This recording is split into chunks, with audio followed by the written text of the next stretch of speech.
कुछ करके दिखाना है, आगे जाना है, खुद को कीमती बनाना है, दुनिया को दिखाना है, कुछ करके दिखाना। वेलकम फ्रेंड्स, मैं हूं निसार और आज मैं आपके लिए एक और इन्फॉर्मेटिव वीडियो लेके आ गया हूं जिसमें मैं आपसे शेयर करूंगा कि Redmi 11T Pro 5G जो कि विली वेरिएंट है उसका हम IMEI नंबर कैसे करेंगे। अगर सिक्योरिटी करप्ट हो जाए, नल हो जाए, UFS चेंज करें, उसके बाद सिक्योरिटी करप्ट हो जाए, CPU चेंज करें, सिक्योरिटी करप्ट हो जाए, तो उसको हम कैसे फिक्स करेंगे।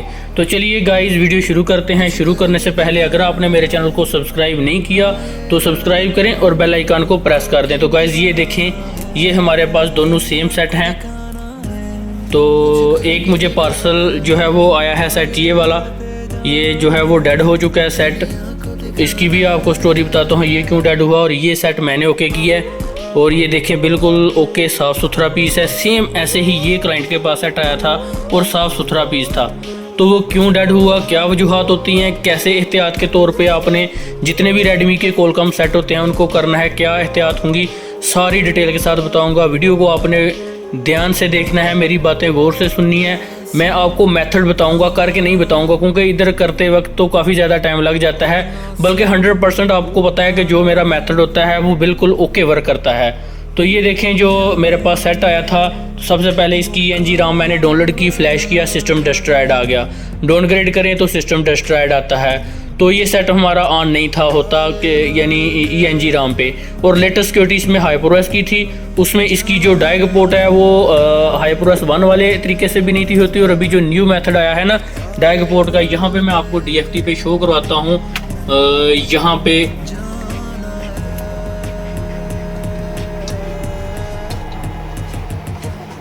यहाँ पे मैं आपको भी शो करवाता हूँ।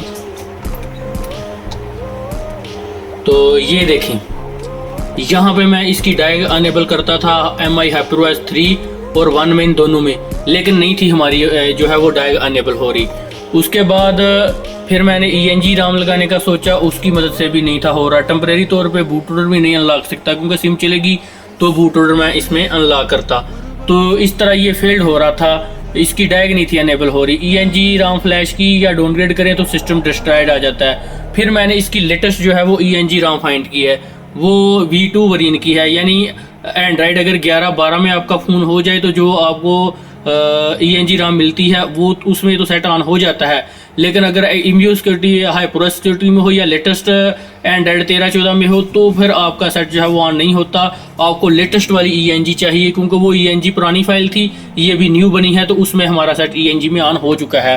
तो वो ENG का लिंक भी मैं दे दूंगा वीडियो की डिस्क्रिप्शन में, तो वो आप यूज़ कर सकते हैं। सबसे पहले आपने इसमें ENG RAM जो है वो फ्लैश कर देनी है।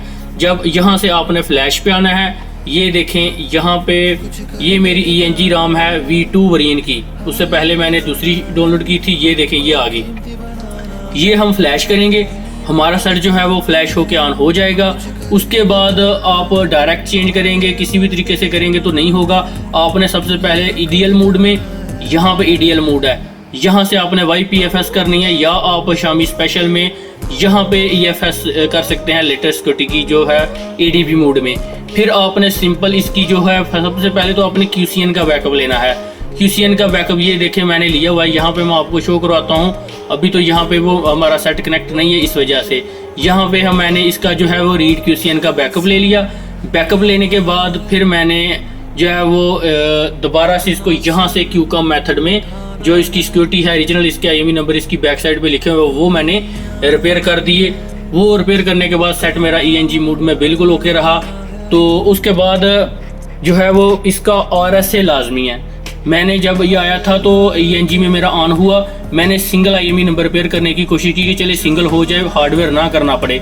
लेकिन सिंगल करना है या डुअल करना है, हार्डवेयर ज़रूरी है, नहीं तो सेट आपका NV डाटा पे जाएगा, ये वाला वेरिएंट। ठीक है, हार्डवेयर मैंने इसमें किया तो मेरा सेट जो है वो अब ग्लोबल सिक्योरिटी में ऑन हुआ है, नहीं तो नहीं था हो रहा। अभी आपने ये देखा होगा यहाँ पे मेरी फ्लैश फाइल मौजूद थी, उससे मैंने इसको फ्लैश किया है। यहाँ पे देखें ये सिलेक्ट है, फास्ट बूट मोड में फ्लैश कर दें या दूसरे मोड में फ्लैश कर दें तो ये वर्किंग होगी।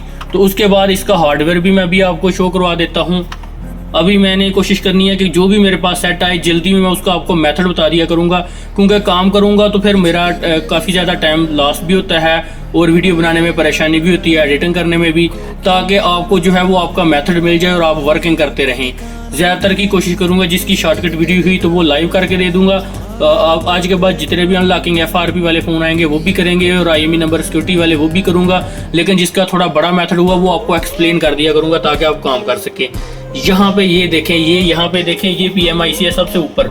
यहाँ पे ये देखें मैंने कट लगाया हुआ है, ये आप देख सकते हैं। ये देखिए यहाँ पे। अभी मैं आपको अपनी माइक्रोस्कोप में इसका हार्डवेयर भी जो है वो शो करवा देता हूँ ताकि आपको ईज़िली पता चल जाए कि इसमें जो है वो मैंने कैसे इसका RSA किया हुआ है। तो गाइज मैं कैमरा ओपन करता हूँ अभी अपनी माइक्रोस्कोप का, ताकि आपको जो है वो मैं डिटेल के साथ ये भी काम बता दूं कि कैसे मैंने किया है।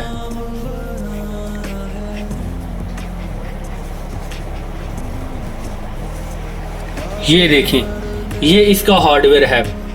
तो गाइज यहाँ पे इसके ये देखें, यहाँ पे इसके एक पॉइंट आता है, ये ग्राउंड है, और यहाँ पे रेजिस्टेंस है का जो पॉइंट है इसमें रीडिंग आती है।